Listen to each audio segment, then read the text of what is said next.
Welcome to the Cripescast. This is the podcast where we talk to people for and or from the Midwest. I'm your host, Charlie Behrens, and here's this week's episode. And also, we are powered by Everlight Solar. Hey guys, welcome to the Cripescast. This week, my guest is Dr. Feroze Sidhwa.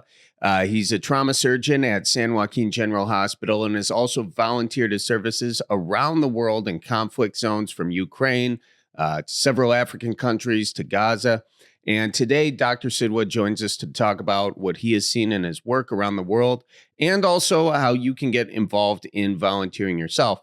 And I also want to mention off the top that some of what Dr. Sidhwa saw abroad, especially in Gaza, it doesn't necessarily paint the Israeli government or, frankly, the Biden administration in the best light. But what I just want to make clear is that there's a very distinct difference between the Israeli government and Jewish people.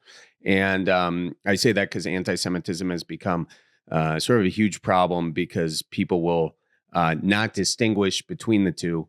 There are many Jewish people that are against the Israeli government's handling of the war in Gaza, just as, there are many Palestinians who are against Hamas, just how there are many Americans against various wars that America has been in. So anyways, I just think it's important to mention that off the top. And also I want to mention that there might be, we ended up doing this as a two-part interview because Dr. Sidhwa, he got called in to work during the first interview. So there might be a little bit of overlap in content around the middle of the podcast, but it's all important info and good stuff. So with that said, here's my conversation with Dr. Feroze Sidhwa. Well, thanks so much for doing this. Do you have any questions before we dive in? No. Just nice to meet you. Yeah, nice meeting you too. So did you say over email that you're from Flint originally? Mm-hmm.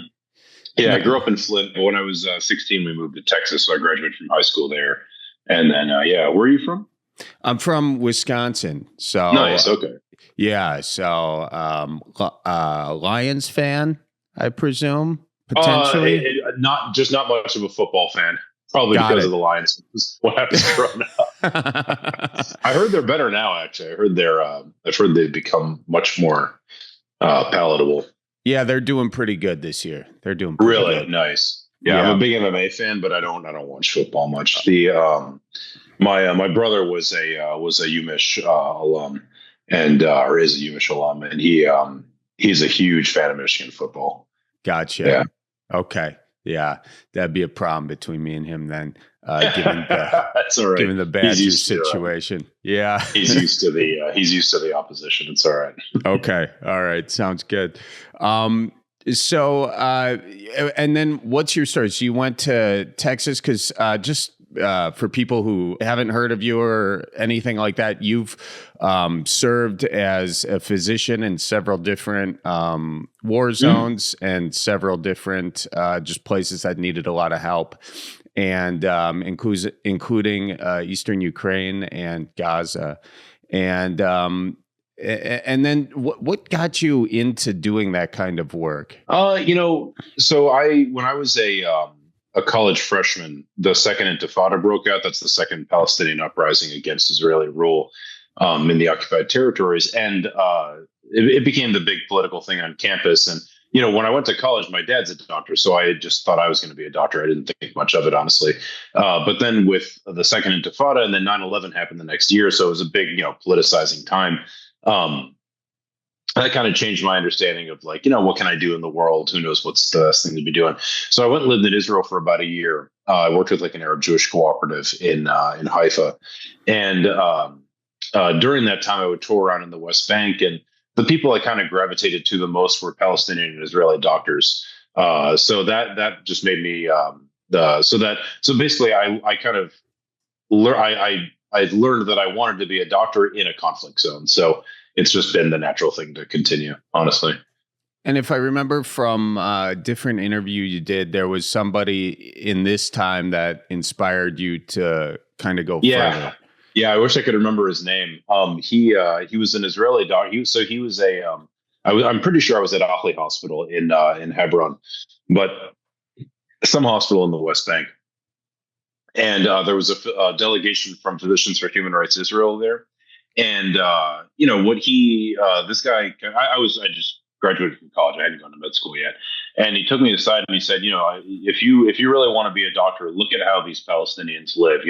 Their doctors don't get any special treatment from the Israelis. They still get beat up at checkpoints. They still get their homes raided. They still get, their kids still get killed. They might get killed. But they still come to work and they still do their work as physicians. And, and he said, if you would do that, if you would be a doctor, even though you have to live like that, then be a doctor. Otherwise, don't. And my parents are from a small ethnic minority in Pakistan. Like, we're not, I don't have any like religious affiliation with the conflict or ethnic or anything else, really. Just for people who don't know, where are all the different places that you've worked? And what have you done in sort of each place as well? Yeah, totally. So, after my first semester of med school, I went to Zimbabwe and worked there for, forget if it was 4 or 5 weeks, something like that. And so that was southern Zimbabwe. Zimbabwe is the country just north of South Africa. It's a pretty poor place. It underwent a really vicious civil war at the same time as the anti-apartheid struggle was happening. And there was a war between the two major tribes, the Shona and the Matabele. The Matabele are in the south. They lost. They were subjected to something akin to genocide in the 90s. And then so that's who I was working with there. But that was 2006 or 7, it must have been. Probably December of 2006 and January of 2007. Then in the summer of 2007, I worked in the West Bank for, again, probably 6 or 7 weeks. I don't know. It was my summer vacation of between first and second year of med school. You do actually get a summer vacation. So it was that time. And I worked in Hebron, which is a city in the south of the West Bank. And I lived with the Abu Hashash family while I was there. It's Musa Abu Hashash is a field worker for B'Tselem. It's Israel's major human rights group. And so I lived with him and his family and worked at Ahli Hospital and then Aliyah Hospital, which is the government hospital in Hebron, and then at on a mobile clinic that went to the hills of Hebron and places like that, places outside the city, basically. Let's see. After that. In residency during my research years, so between my second and third years of residency, I took 2 years off and did research. So then I worked in Haiti for 2 weeks and Dominican Republic, which is hardly a conflict zone, for a week. It just happens to be poor. And then after that, it was hard to go abroad for a while. I think after that, the next thing I did was go to Ukraine. So I went to Ukraine 3 times in the end of 2022 to the end of 2023, 3 times, if I remember right. And, or I know it was 3 times. I think it was those years. And, when I was there, I did, what I was doing was educational work. The Ukrainians don't, like most of the world, there's no real trauma discipline, like in medicine. Trauma just isn't something that they learn about, that's thought about as a separate disease process. And that's thought of as having a separate team, a separate group of specialists, et cetera, et cetera. So when a war breaks out, they're having a hard time. And so that was my main job, was teaching physicians about the basics of trauma care, and then also teaching lay people the basics of first aid. And that was a good time, actually. It was a really interesting thing to see. Like, the closest I got to the Donbass was Mykolaiv, and Mykolaiv, which is on the eastern side of the country. Mykolaiv had been in shelling distance of another city that the Russians had actually occupied directly. And so, when I was there, all the windows were still blown out in the city. There was plywood over everything. The government building still had a huge hole in it from some sort of airdropped munition. So it was interesting. The city was coming back to life a little bit, but it was still really limited to just a few blocks of the downtown where people were actually active, where there was a market open, things like that. And then after that is when I was in Gaza. That was from March 25th to April 8th of this year. And then a few months later, maybe August, I was in Burkina Faso for 2 weeks. You've been all around the world. You've been in many different conflict zones and impoverished countries. Which of all those sort of stands out as the most troubled? The most troubled, I guess, would be hard to say. Lots of places have problems. I work in Stockton, California. We're pretty troubled here, but they're all different. I think I think without any question, Gaza is the deadliest of all of them for sure. The Gaza Strip is pretty unique in a lot of ways. There's it takes a while to name all of them, but But Gaza is a very unusual place. It's a hermetically sealed territory. There's no way to get anything in or out without the say of the Israelis. That's number one. Number two, it's a population of largely child refugees. About 50% of Gazans are under the age of 18. And about 70% of Gazans are refugees from the 1948 and 1967 wars. Gaza has been starved for about a year. Actually, Alex DeWall is the leading historian of famine. He just published a blog post over at the Tufts Peace Institute where he works, specifically about the starvation in Gaza. But there's tons and tons, and the reports at this point could fill a section of a library. Another thing that's unique about Gaza is it has been in what anybody would call an imposed depression, meaning like an economic imposed depression, since the 2014 Israeli attack on Gaza. That was Operation Protective Edge. After that, the head of the International Committee of the Red Cross at the time, I forget his name, maybe Patrick something. I forget now, but when he visited Gaza after that, it's this guy's job to go to bad war zones. When he visited Gaza after that, he said, "I've never seen destruction like this in my life." And that was 11 years ago. Sarah Roy, she's actually the world's leading expert on the Gaza Strip. She works at the Harvard Center for Middle East Studies. She's a Jewish woman, daughter of Holocaust survivors, actually. Very intelligent, very well-read person. She lived in Gaza for a long time. I don't think she's been back for a few years, but she lived there for a long time. She has a big network of people there. What she wrote after the 2014 war, so again, 11 years ago now, what she wrote then is that I've never seen, this is after the war, I've never seen the kind of human, physical, and psychological devastation that I see in Gaza today. And she went on to give a lot of concrete examples. There was a British parliamentary inquiry into hunger in Gaza. I forget when, maybe 2017, 18, a few years after that war. And they found that malnutrition in Gaza was at about the same levels as sub-Saharan Africa.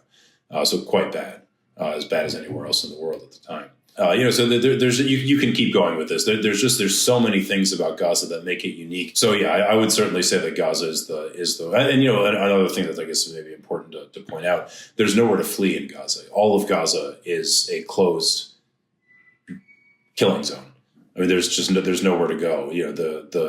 There's 14% of Gaza, which is just the beach, the western edge on the sea. There's 14% of Gaza. It's called the Mawasi area. It's literally Gaza's beach. Like sand going right down into the ocean. And that's the only part of Gaza that is not under a military evacuation order by the Israelis. It's kind of wild. Air Wars is an independent organization that does a lot of really good work collating news reports from multiple different news sources in different languages, all sorts of stuff. And the main question this organization tries to answer is, what effect do air wars, wars where the Air Force is heavily involved, what effect does this have on civilian populations? They just released a report maybe 2 or 3 days ago. It's on their website if anybody wants to see, just airwars.org, it must be. They released a report in which they pointed out that just going by publicly available confirmed reports, which means that they're missing a lot because there's a lot of things that just don't get reported in the middle of a massive war. Just going by that, in the first 25 days, so less than a month, the first 25 days of the Israeli attack on Gaza, from October 7th to October 30th, or October 31st, in those 25 days, 1,900 children were killed. In the deadliest year on record in a conflict for children, that's Syria in 2016, if I'm remembering their numbers right. That year, 1,923 kids were killed. So the same number of children were killed in Gaza in 25 days as in the deadliest year of conflict for children that has ever been recorded in the modern period. We're not talking about Genghis Khan, right? Right. That's nuts. I mean, these numbers are completely crazy. And literally everyone who looks into this with any seriousness finds the same thing. Maybe, the numbers are slightly different. If you look at this data set versus that data set, that's normal. This is a war. That's not a scientific experiment in a lab somewhere. So it's normal to have, a little bit different numbers here or there, but everybody finds the same thing. It's just orders of magnitude difference between Gaza and literally anything else on Earth. And not just recently. I mean, you'd have to, The UN found, again, just going by the official numbers, the official Ministry of Health death toll numbers, which are a major undercount, almost certainly. Just going by the official numbers, the first 100 days of the attack on Gaza since October 7th last year, the first 100 days was the deadliest period, was the deadliest 100-day period for any population since the Rwandan genocide of 1994. This is crazy. And, so like, anyway, the point is, sorry, so I know it's a long answer to an easy question, but the point is, what is happening in Gaza is unique. And, you would not know it from reading the American press, which is really a major failing on their part. What is going on in Gaza is unique, not only in quality, not only in the way things are being done or what is being done, but even in magnitude. And you have to remember, Gaza is such a small place. It's 2.2 million people. Gaza is the same size as metropolitan Philadelphia. It's quite literally the length of a marathon and the width of a quick jog. It's 26 miles by 5.5 or 6 miles at its widest point. It's very, very small. So you have a child refugee population concentrated into a tiny little enclave being bombed to smithereens. Even if you look at the atomic bombings of Hiroshima and Nagasaki, it didn't destroy 80% of the buildings in the place. It didn't destroy 80% of homes. It didn't, what has been done to Gaza is not well appreciated outside of specialist circles.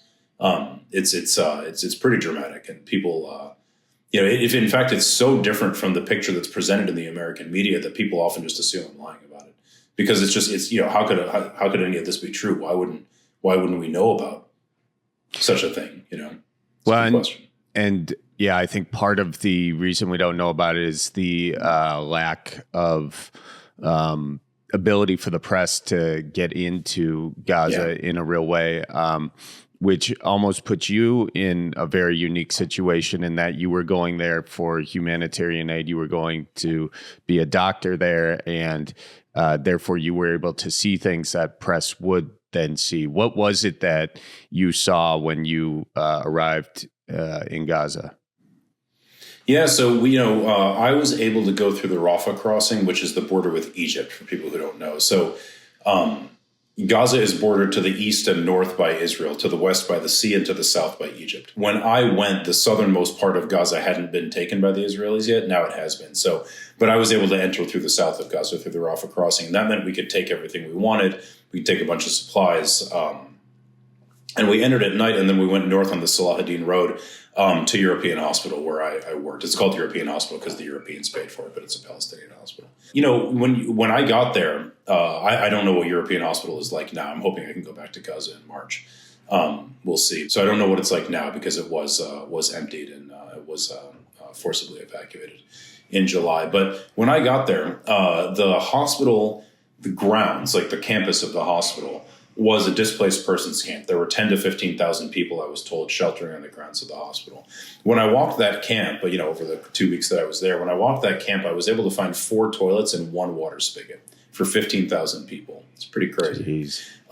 Leaving aside the people on the outside of the hospital in sheltering in tents, there were 1,500 people in the hospital itself, not patients. There were patients too, obviously, but not patients, but just families who are just sheltering in the hospital because it's better to have a roof over your head than not. The hospital inside at least has some electricity, has some, because they have solar panels, has some local water filtration, even though the water still wasn't fit for human consumption.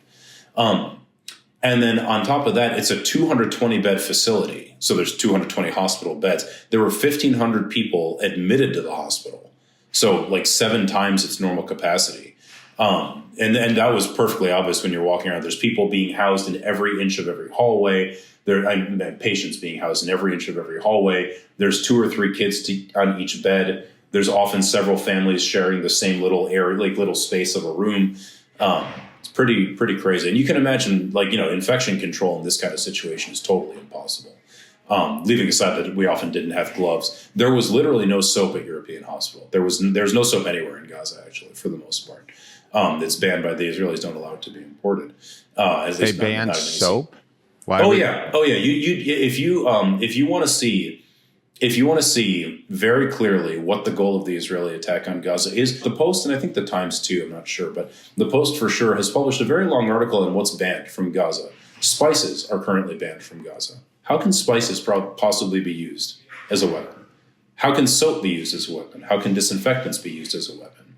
How can the scissors that are used to do an episiotomy, in other words, cutting the lower part of a woman's vagina so that she can safely give birth, how can that be used as a weapon?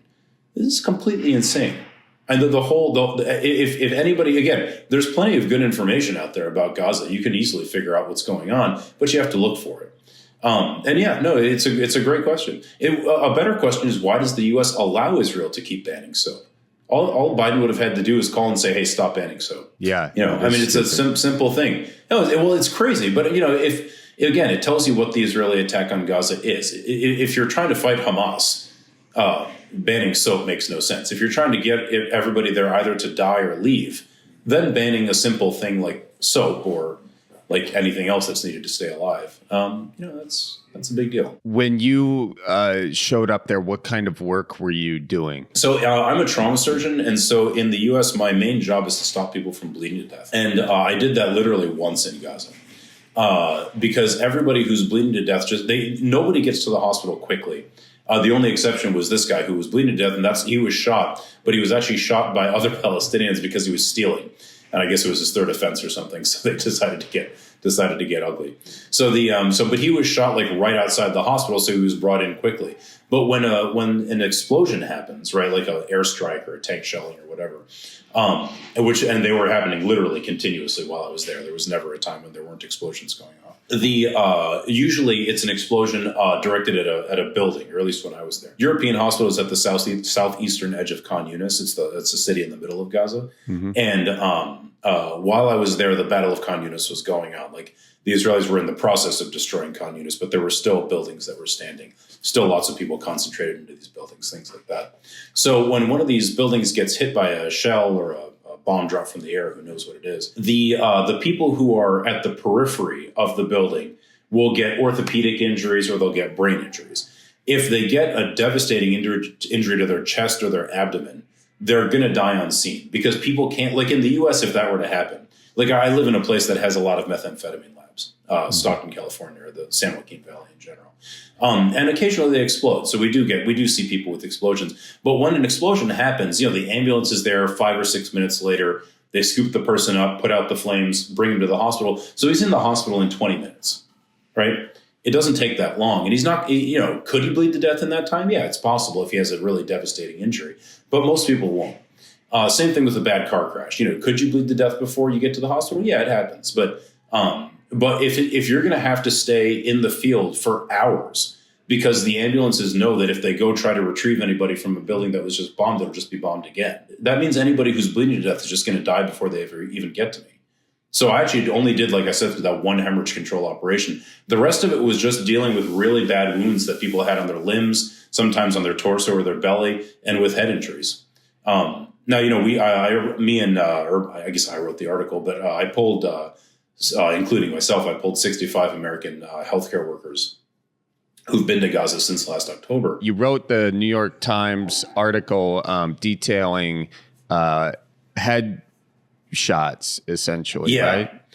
Yeah, it talks about a lot of different stuff. How many people? What it was just for people, because most people probably haven't read it. It's a poll of American healthcare workers who've worked in Gaza since last October, and it basically, what did you see? That was the question. Did you see children shot in the head on a regular basis? Head or chest is what we said, on a regular basis, and we didn't mean 17-and-a-half-year-old men. We meant children, like young, small children, prepubescent children. Did you see widespread starvation? Did you see, or malnutrition? Did you see a lack of basic supplies, like I mentioned, like soap and antiseptics, things like that? Did you see suicidality amongst children? Did you see things like that? Things that just indicate the severity of what's going on. The thing that got picked up in the press and on Twitter and wherever people complain about things was the shooting of children in the head. And the reason that's actually the first part of the article, but there's a reason for that. It's because, again, it illustrates what the Israeli attack is. Because, you could argue that like one kid got shot in the head by accident or in a crossfire, right? Or 2 or 3 or 4, some number, right? But virtually everyone who's been to Gaza and who works in the appropriate setting, like if you're a gynecologist, obviously they're not going to call you when a kid gets shot in the head. But for me as a trauma surgeon, for a neurosurgeon, for anybody who worked in the OR, for anybody who worked in the ICU, those are basically the four settings where you're going to be the one that gets called when a kid with a gunshot wound to the head comes into the ER. Almost everybody who worked in those settings saw this happen on a regular, if not daily basis. Like for me, it was, I'm pretty sure I saw more than 13 kids in the 14 days that I was there shot in the head or chest. But I try to stick to what I can prove. And in my diary, I actually recorded 13. I'm pretty sure I saw more because I didn't capture everybody. But so for me, in 14 days, I saw 13 kids shot in the head and chest. Head or chest. So that's now, I'm a trauma surgeon. I'm used to seeing bad shit happen, but that's pretty unusual. That's not, so one has to ask themselves, and again, the political implications of this was very obvious, and that's why people got pissed off about it. You have to ask yourself, if in the catchment area of every hospital in Gaza where there's an international working, every day, at least regularly, if not on a daily basis, a kid is getting shot in the head. Is it really believable that that's all by accident? Or even a majority of that's by accident? I mean, like look at the flip side. How many Israeli soldiers have been killed in Gaza since October 7th? It's about 300. I think it's probably a little more now. I hadn't seen the latest numbers since I wrote the article. But at the time, it was about 300. In other words, in about a year of conflict, it was less than one a day. But in the catchment area of every hospital in Gaza on a regular basis, a kid is getting shot in the head. That's not believable that that's a crossfire. That's ridiculous. So it's obviously being done on purpose. Now, I seriously doubt, like the Israeli defense minister is calling his generals and saying, make sure you shoot 5 kids in the head today. That's ridiculous. What's happening is that Israeli soldiers are doing this because they want to. Not all of them. In fact, probably a very small minority of them. And the Israeli brass, the commanders, they know full well what's going on. And they've just decided it's not worth it to do anything about it. Well, that tells you something. Because then if it went on for a week, right? If it went on for a week after October 7th, or 2 weeks or 3 weeks, you could say, well, look, they're in a rage, right? I mean, the October 7th was a horrendous atrocity, all sorts of trauma done not just to individual Israelis, but to Israeli society in general. So you could understand people being in a rage and even doing something as awful as shooting a child. But to let it go on for a year? No, that's a conscious choice on the part of the Israeli brass. And that tells you what the conflict is. If they wanted to get rid of Hamas, and pretty much the worst possible way to do it would be to shoot people's kids in the head. Right? I mean, that's pretty much guaranteeing that someone's going to say, okay, you know what? You don't like Hamas. You shot my kid in the head. That means I like Hamas now, and I'm going directly there. Right. It's pretty straightforward. I mean, after 9/11, did we all say, oh, wow, we should just surrender to Al-Qaeda? No, it's ridiculous. That's not how people work. Right. Right. Now, I know you got to go, so just jet it. Yeah, I'm sorry. I just have to run to see this patient. Excuse the interruption, ladies and gentlemen, but I just want to mention that the Cripescast is powered by Everlight Solar. We've got these solar panels on the roof. It saves us a lot of money, and it helps with the environment. If you want to figure out if solar panels are right for your place, check out everlightsolar.com. They'll come over and they'll give you a free consultation. And I also want to mention, ladies and gents, if you're looking for your Midwest merch, go to mantalkminute.com. We've got t-shirts, hoodies, cribbage boards, the whole deal. We've got the Midwest survival guide there. And just a whole lot more. If you're looking for presents with Valentine's Day just around the corner, I guess you could say. It's a good place to go. You can get there and ship before Valentine's Day. So give it a scope. And with that, let's get back to my conversation with Dr. Sidhwa. So why do you think, because there hadn't really been traditional reporting going on in Gaza, and sort of what you and the rest of these doctors and medical workers saw was probably the closest that we would have had to kind of traditional reporting. I understand that there were a lot of people embedded there. A lot of people died there. A lot of journalists died there, but really there wasn't a whole lot of Western press, if any at all. So this was kind of the closest thing to that. So it's a unique perspective, not just from a medical standpoint, but from sort of a journalism standpoint. But why do you think so many news organizations didn't sort of report that? or bring you in to interview you, ask follow-up questions? I got to be honest, you'd have to ask them. I got to be honest, I was surprised by that. I thought that the open letter, which of course I also sent to news organizations, I thought the open letter itself would be newsworthy, and they could have. At that point, I wasn't an unknown person, and neither were a lot of the signatories. Like Mark Perlmutter was one of the signatories. As far as I know, he's the only Jewish American who's gone to Gaza since October 7th, to work as a medical worker. Adam Holloway was a signatory. He's a veteran, and he's quite well known because in her book about her time serving in Iraq, Tammy Duckworth, the senator, she credits him with saving her life because he's a veteran and he was a U.S. Army surgeon in Iraq. And when she got, I think she was injured in an IED explosion. Both of her legs had to be amputated. She was quite sick. And she credits him with saving his life. So he's also he's on a first name basis with her. Actually, when we went to the Capitol to do some talking and engagement with Congress people, he just stopped. We didn't go in, but he just stopped by our office to say hi. So yeah, they're very well acquainted with each other. He's a well known person. So even if they didn't want to talk to me, which I'm very happy not to be on mainstream press or any press, frankly, there were plenty of unimpeachable sources that signed the letter that they could have talked to. They just you'd have to ask them why. I don't know, but they definitely weren't interested. And honestly, even after the New York Times piece came out, the New York Times opinion piece that I wrote was the experience of 65, not just me. It was 65 American healthcare workers. All of us saying that we witnessed atrocities carried out by an American ally with American funds and arms. And I was on CNN for 5 minutes. I was on ABC for 5 minutes. I was on MSNBC for 5 minutes, and that's it. I don't think there was any. And now the foreign press was quite interested. The BBC, the Australian Broadcasting Corporation, and then independent media here like Democracy Now!, other such places. They're interested, but the mainstream press is just not that interested. And this is even, that's even with people with mainstream press where their coverage is actually not that bad. Like I was when I was on ABC, when you're sitting there waiting to go on, you have the program, the part of the program before you is playing in your ear. And so I could hear what they were talking about. They were talking about Gaza. They were talking about I can't remember exactly what it was about, but it was pretty accurate. The coverage was pretty. It was about the humanitarian situation. The coverage was pretty accurate. So it's not like they're afraid to criticize. But again, 65 American health, or actually the second letter that after the Times piece was 99 of us.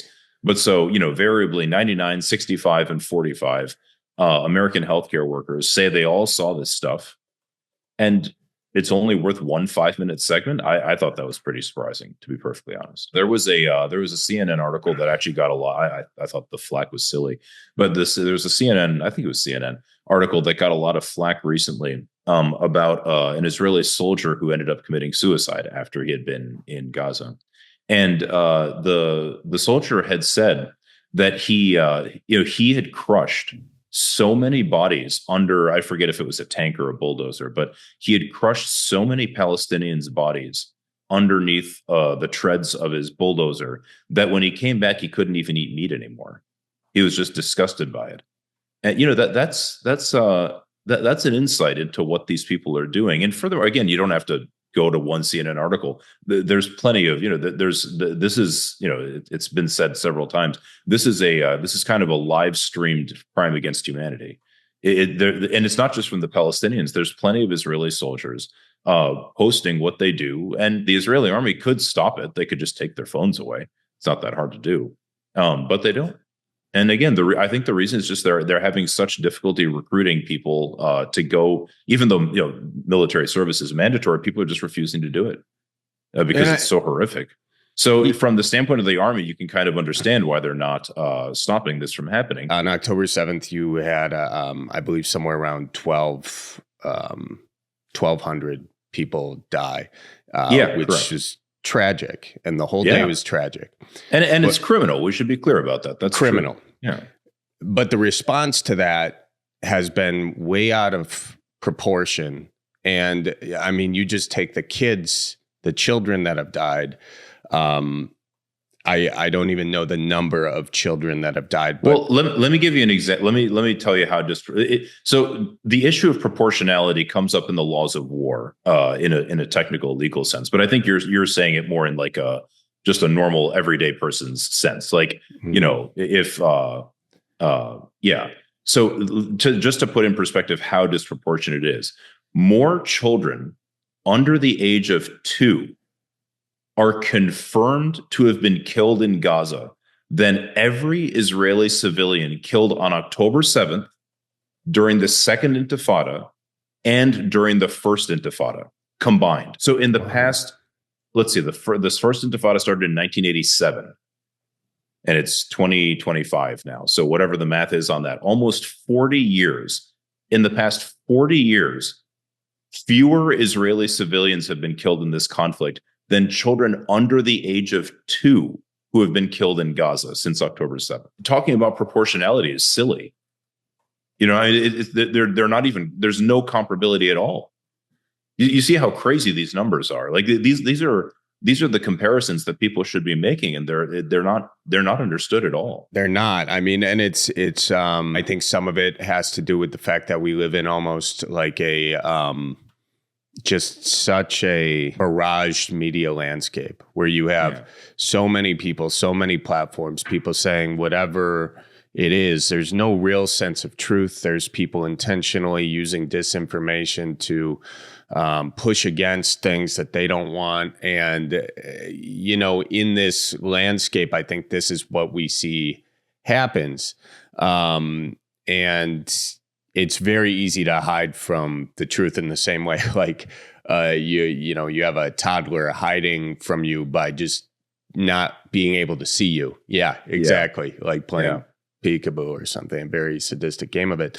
But I think people can hide from whatever truth that they don't want to think about. But the detriment is clear. It's still there, whether you want to look or not. Did you get pushback from people, or what was the response from people that you got? Did they make sort of claims against you, or did they say you had ulterior motives, or what was that like after you published the New York Times piece? After the Times piece came out, there were a few interesting things that happened. I would say that the vast majority of people who read that piece were just shocked and horrified by it. Just saying, my God, this is unbelievable. How can we be involved in something like this? So just so people understand, a New York Times opinion piece, just like an opinion piece in any other newspaper, is very, very tightly controlled by the paper itself. You can't just go on forever. You can't say whatever you want. They're very, very strict about the fact checking, about the way you word things. It has to be consistent with their own news reporting, things like that. So I couldn't just say whatever I wanted. It was very tightly controlled. But what I wanted to emphasize was that even though the piece is about observations of what the Israelis are doing in Gaza, there's no doubt about that. But the moral argument in the piece is that we are the ones who were responsible for it, not the Israelis. It's not a pro-Israel or anti-Israel article. It's about the United States. It's about us, because that's, I'm an American. I think that's who I should pay attention to first. So that's why the last line of the piece is, when this is over, we Americans need to take a long, hard look at ourselves. That's what I was trying to emphasize. That's the reason the article exists. And I think most people who read it could understand that. I mean, you don't have a hard time understanding the concept of not being a hypocrite, right? You should look at yourself before you look at other people's moral conduct. Everybody knows that. We don't do it in practice. Everybody's a little bit hypocritical in their personal lives and whatever else. But when it comes to politics, most normal people can see hypocrisy for what it is. That's why the whole country hates politics so much. Right. So one of the interesting things that happened afterwards was the opinion, or the letters to the editor that the New York Times published. Nobody reads letters to the editor anymore, but since it was my article, I read them. And the first one said exactly what the popular reaction was that I just explained. My God, this is horrible. How can we be involved in such a thing? This is so terrible. A second one, it was just kind of odd. It said it didn't claim that anything in the article wasn't true or anything like that, but it said that calling for an arms embargo, it's too early to call for an arms embargo. Okay, well, the attack had been going on for a year at that point, but Okay, fine. That's a judgment, I suppose. But the third was just I was really shocked that the New York Times did this. The third was from an organization called the American Jewish Medical Association, if I remember correctly. The president of that organization, and then another Jewish physician, if I remember correctly, saying this article is hurtful and Hamas and other stuff. And if somebody, I don't want to pretend that they can't feel that way. People can feel however they want about the article. That's their reaction, and that's fine. But the choice of the New York Times to identify somebody as the president of the American Jewish Medical Association as being the one who's offended by this, like, it's exactly just going back to what you said. Why are you trying to make this into something that's about Jews? It's not. I feel, and I think most people feel, our concern should be ourselves. What are we doing in the world? Another thing that was interesting was there were this shocked me, actually. There were two physicians who wrote I don't know if you call it an article or a blog post. It was basically just on some random layperson's website called thejurist.org. I don't know what that is, but I think it's actually a website for law students. But it's these two people. One is I hope I don't remember this incorrectly, but one is an anesthesiologist, I think at Dartmouth, and the other is the head of trauma surgery at Tufts. These two guys made up complete and utter medical nonsense. So let me give people a little bit of background. At the top of the New York Times piece, there are three, they look like x-rays. They're not really x-rays, but you can just call them x-rays. There's three x-rays that clearly show bullets inside children. One is inside a head and the other two are inside their necks, if I remember correctly. And this resulted in all sorts of Twitter nonsense with people saying, oh, it's impossible for a bullet to stop inside of a child's head. Well, anyone who works as a trauma surgeon or a neurosurgeon can tell you that that's absolutely false. And the New York Times, actually, to their credit, when all this Twitter nonsense came, and apparently even people who are high up at the New York Times editorial board read all this crap. So they sent these images and also additional pictures that Dr. Syed had of those injured children, because she took the pictures, not me. And they sent it to a round of pediatric radiologists, pediatric trauma experts, and they all said, yeah, there's no reason to think this is fake. These are real pictures. These are real injuries. So they issued a statement saying that there's no reason to think that these pictures have been altered in any way or that they don't show exactly what they purport to show, which is bullets inside of children. That's it. Everybody on Twitter all of a sudden turned into an ex-Green Beret or a ballistics expert or some other nonsense. Yeah. So anyway, but then these two physicians actually spent they spend 2,000 words or something talking about how it's impossible that this is true. It'd be hard to explain the technical details, but they just made up total medical nonsense to justify all of this. And they said that because it's well known, these are about approximately their words. It's well known that brain injuries can be seen on X-rays. And since you can't see the brain injury on the X-ray of the kid with the bullet in his head, the bullet must not be inside his head. It must have just been taped to the outside of his head when the X-ray was taken. Something like that. They don't say that explicitly, but that's the implication. Well, go ask any radiologist if you can see brain injuries. Brain injuries are subdural hematomas, subarachnoid hemorrhages, intraparenchymal hemorrhages, and intraventricular hemorrhages. Those are the four types of brain injury that exist. Again, I'm a trauma surgeon. I'm not just making this up off the top of my head. Mm-hmm. Just go ask any radiologist if you can see any type of brain injury on X-ray. Literally 100% of them will tell you that's the dumbest thing they've ever heard. Of course not. Every single one will tell you that, without exception. And these two people at academic institutions, one of whom is the head of a trauma surgical department in Boston, are saying this, and they're using this logic to prove, look, so these people are obviously lying. I was shocked by that. I did not expect physicians to be doing things like that. Now, to be fair, they're two guys. There's lots of physicians who didn't do anything like that. And in fact, were very supportive. But, and the other thing is I reached out to their institutions and I told them, hey, look, these people are identifying themselves as academics from your institution, and they're just writing utter garbage. It actually went even further than that. One of them, the anesthesiologist, if I remember correctly, is actually also a lawyer. He has JD after his name, so he must have gone to law school as well. In this article, they implied that because and they weren't just talking about me, they were talking about everybody who participated in the poll. So 65 people total. They didn't state it explicitly, but they implied very strongly that because we're just propagandists, we're not actually humanitarian workers. Therefore, we shouldn't enjoy the protections that humanitarian aid workers have in a conflict zone. Well, that means the Israelis will kill us the next time we go back. That's a pretty outrageous statement for physicians to be making. And again, I pointed this out to their institutions. I haven't followed up, to be fair, but I would assume that they would tell me if they had done some sort of disciplinary action. And from Dartmouth, I don't think I even got a response. I happen to know the chair of surgery at Tufts, so I talked to him about it. If as a doctor you can go around and say whatever damn thing you want, why not? Why not make up stuff?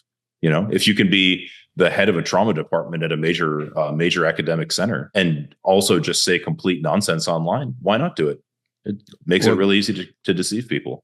Yeah, that's shocking that is that's sort of the case, because it's not just calling you out personally, it's calling out those 99 other doctors that signed the letter. So if you were to go into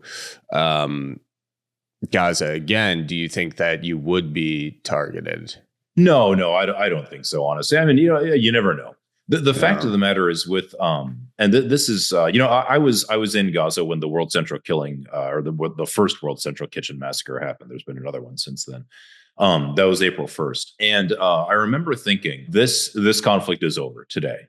There's no way the Israelis could kill 6 white Western aid workers in clearly marked vans with a double tap missile strike, right? And it wasn't an accident. It was quite clearly deliberate. There's just no way that they're going to be able to continue the conflict afterwards. The U.S. is going to tell them so. Furthermore, I think his name is Jose Andreas. Is he the head of the World Central Kitchen? He's a famous chef. Yeah. I think it's Jose Andreas. Yeah, he and Biden are personal friends, and Andreas was very clear that this was deliberate and that the Israeli investigation was just a sham. But I remember what infuriated me afterwards is that the World Central Kitchen pulled out of Gaza immediately. And I said to myself, what on earth are they doing? Why are you leaving? If you didn't know that the Israelis will kill you whenever it's convenient to them because they know they can get away with it, why did you come here in the first place? I'll give you a story. I'm wearing one of the International Medical Corps shirts that I got when I was going to Ukraine with the International Medical Corps. Before those deployments to Ukraine, they would have us watch this this like cartoon tutorial, I guess you could say, on international humanitarian law and what it means for humanitarian workers in a conflict zone. And this, it's kind of a goofy thing, but there's a part of it where it says, what should I do if I encounter armed forces who are refusing to recognize my status as a protected worker who should be allowed through checkpoints and things like that, or threatening me, whatever, asking for bribes, whatever it might be. And the cartoon says, just calmly remind them that under international law, people who perform humanitarian work are protected, and their work is to be facilitated by all armed forces in the region. Well, okay, I mean that's and that's, it's not like it's technically wrong; it's certainly correct, and it might work if you're talking to some 16-year-old Congolese militiaman who just has somebody shoved a rifle in his hand and told him to guard this checkpoint. If you tell him the law says I'm supposed to do this, he's just going to say, "Oh, I didn't know that." Okay, or he's not, but that's just. It might actually be sensible. The Israelis have been violating international law with total impunity since at least since the 1960s. Anybody with any familiarity with the Israeli-Palestinian conflict knows this. They know this information. So, like, to me, it killed me when the World Central Kitchen pulled out of Gaza after their people were murdered. The whole point of murdering those people was to get you to pull out. So your answer should have been no. And, I get lots and lots of random doctors and nurses also reach out to me because I have a public website. People can just, email me there. Lots of people reaching out saying, how can I go to Gaza? How can I go to Gaza? And I tell them and I put them in touch with you, but I always make sure to emphasize, like, look, I'm assuming you don't know about as much about the conflict as I do. And I just have to explain to you before I put you in touch with people. You have to be willing to be killed there to go there.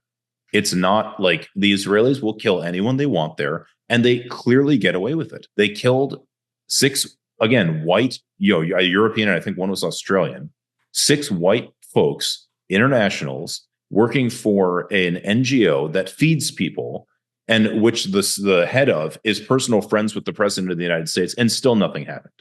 So what do you think is going to happen when they kill you? Nothing. Literally nothing. Like I'll tell you, when I went to Ukraine, I didn't give 2 seconds of thought to making like a will or designating a power of attorney in case I'm killed there. I knew I wasn't going to be killed in Ukraine. When I went to Gaza, it was very different. I did all of that stuff. In going there, you basically assume that you are not assume you're going to die, but you know that is a very strong possibility. It's not that it's a very strong possibility or not. It's just it is a possibility. But yeah, if you're gonna go there, you have to accept that the Israelis can kill you whenever they want to. And with all that said, are you planning on going back yourself? I am, and I don't want that to sound like, oh, I'm so brave or something. It's just probably just stupidity. But but yeah, I am trying to go back. I suspect in the case of me personally, just because again, it would look pretty bad if they killed a guy who just wrote a New York Times article and stuff like that. So I think the political cost to them would be higher than killing me would be advantageous to them. Because think about it, the New York Times piece came out. Bernie Sanders read the piece out on the Senate floor, so that doesn't happen very often. It didn't change anything. So who cares? Why would the Israelis go to the bother of killing me? I suspect what will happen is they just won't let me in, because the Israelis decide who can go in and who can't, which is insane in and of itself. But I suspect they just won't let me go in. But if they do, I'll go in and take care of people as best I can. There isn't much left in Gaza's healthcare system, but I'll work with what I got. What advice do you have for people looking to sort of get into your work, ambitious doctors looking to not just do work in Gaza, but around the world in places that it's just difficult to do healthcare in? Yeah, and people call me about such questions frequently. And I really try to emphasize to them that there's no... If you working as being an American physician, I do think this after having sampled a lot of the world's medical systems. I do think Americans are the best trained physicians in the world. There's lots of different reasons for that, but I've seen. Of course, there are excellent doctors abroad. I'm not trying to say there aren't, but I do think that overall we really have something special in our training here. At least with surgeons. I guess I'm specifically talking about surgeons, but probably other doctors as well. That being said, there is no. I actually think that you end up doing more good, like in terms of like your time and a per capita basis, however you want to think about it, by going to places that are not conflict zones. And doing work that you can in a place where you can actually build a system, build capacity, build relationships with people. Because like just take the example, I can fly into Gaza, and I can use my skills for 2 to 4 to 6 weeks, whatever amount of time it is. An emergency doctor can go and do stuff. An obstetrician can go and do stuff. But when we leave, the conflict is still going on. And I mean, this is, it's reaching genocidal levels. So it's kind of frustrating to think that, well, the kid who I just did an operation on to stop them from dying now gets to go back to their tent, live in, sewage-filled water and starve to death. I mean, that's not... It's a very dispiriting thing as a physician, to be perfectly honest. I work in Stockton, California, which is a pretty poor town in California. Tons and tons of homelessness, and I'm often discharging my patients to go home, but I know it means just to go live outside again. That's extremely frustrating, even here, let alone in a place where they're literally starving. But so what I tell physicians and nurses and others who want to get into international work is you don't have to go to the most violent place on earth to do good work. You really don't. In fact, and again, like I said, I think you can actually overall do better and more sustainable work when you go to a place that's not in a conflict zone. I've worked in Dominican Republic. It's not accurate to describe that there was a military coup while I was there, but it wasn't. That just happened to. Yeah, that didn't really. Nobody. It didn't mean the healthcare system was going to be attacked or destroyed. Haiti is a very poor place, and it's kind of perpetually in conflict, but it's not a conflict zone. I've worked there as well. No, there are lots of places, and furthermore, just to be clear, there are lots of parts of the United States where you can do very similar work. Go to an Indian reservation. It's pretty shocking what you'll find. There is an Indian Health Services hospital. Okay, it functions. It could use volunteers, and the population of the reservation could use help in a wide variety of ways. And sometimes, in these little pockets in our own country, not little, actually, they're pretty big pockets in our own country. what you'll go and find is that actually just your presence as a physician at their community meetings, at their own internal community efforts can actually be a lot more useful than you delivering healthcare directly. Because you can just be a voice of reason. You probably have a much better education than most of the people there. You can help them figure, whatever, you can talk to them and figure out what their needs, what their desires are. And it might not be through healthcare that's the best way to do it. But, there's lots of different opportunities for volunteerism, for a lot of physicians really feel like our and me included, which is why I work at a county hospital. A lot of us feel like our jobs have become just kind of soul-sucking corporate weirdness that we just don't recognize as physicians. It's very odd. And this kind of volunteerism is really a way to, I like to say, it recharges my moral batteries. It reminds me that people are people, and I'll tell you, in Palestine, it's funny because the population there, they're used to seeing international NGOs and stuff like that, but they're kind of confused. They don't understand why you care if their kids live or die, because no one else seems to. It's genuinely sometimes confusing for them, and they're very deeply grateful for it. And you see their humanity, you see their decency. But again, the same thing, you'll see the same thing in different parts of the world. It doesn't have to be this horrendously intense, zone of violence that is Gaza. It can be anywhere. But for people who are interested, anybody's welcome to reach out to me. But you really just you just look around for the either the NGO that's going, or you sign up with a bigger organization like Doctors Without Borders, or the World Health Organization, or there's lots of international groups that employ doctors to go. You don't make anything like the salary you do here, obviously, but that employ doctors to go for months at a time instead of weeks at a time. So you can do that as well. That's an option. There's lots of telemedicine options now, actually, to help. Mark Perlmutter, he's the Jewish American orthopedic and hand surgeon that I mentioned before.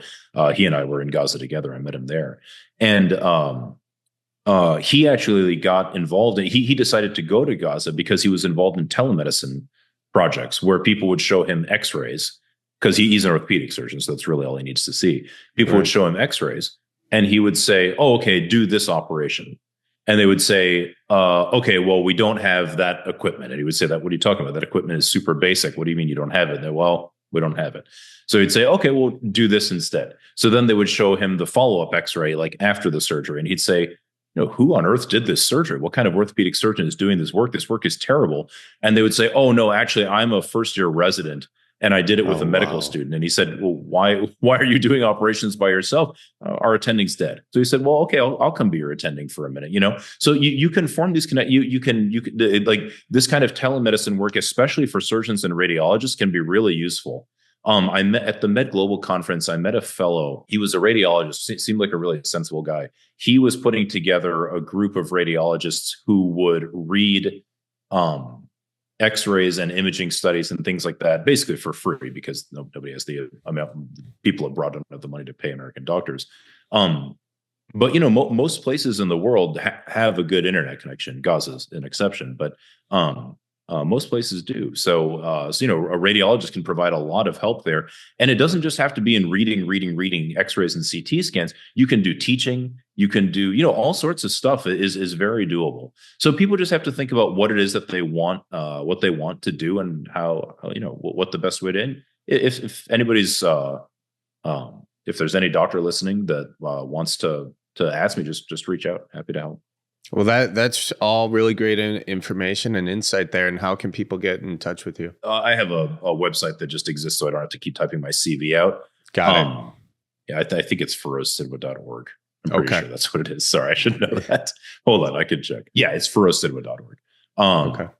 But there's a little form there. It emails me directly. It's funny. A lot of people use the form, and then they get a response from me, and they're like, "Oh, I thought this was your secretary." I was like, "I really wish I had a secretary," but no, it's not. Well, that's awesome, and thanks for all the work and the service that you're doing around the world, and just for people looking to help out. And, really appreciate you and appreciate your time here today, man. Hey, thanks for having me. You guys are great. Keep it up. Great to see a Midwestern podcast. Yeah, we're doing our best. Yeah, come back to Michigan sometime. I'll see you there. All right, sounds good. We'll see you. Take care, man. Nice to talk to you. Nice talking to you too. Bye-bye. Bye-bye. All right, that is it for this week's episode of the Cripescast. You can keep up with Feroze. You can go to @Feroze Sidhwa on X. You can check out GazaHealthcareLetters.org to read Feroze's letter and email to the White House. Also, in the show notes, we have a bunch of links to various sources of things that Dr. Sidhwa mentioned in the podcast. So you can do your own homework there if you would like. And finally, follow the Cripescast @Cripescast anywhere you get your podcasts, and we will see you guys next week. So roll out the barrel and get the band brewing. Life's got you down, just keep her moving. It's on Wisconsin, the Badgers say it's the old Wisconsin Jubilee. You know, sometimes when you're ice fishing, you put your foot in the walleye hole and go ass over tea kettle and you think you're done. No, you gotta keep her moving.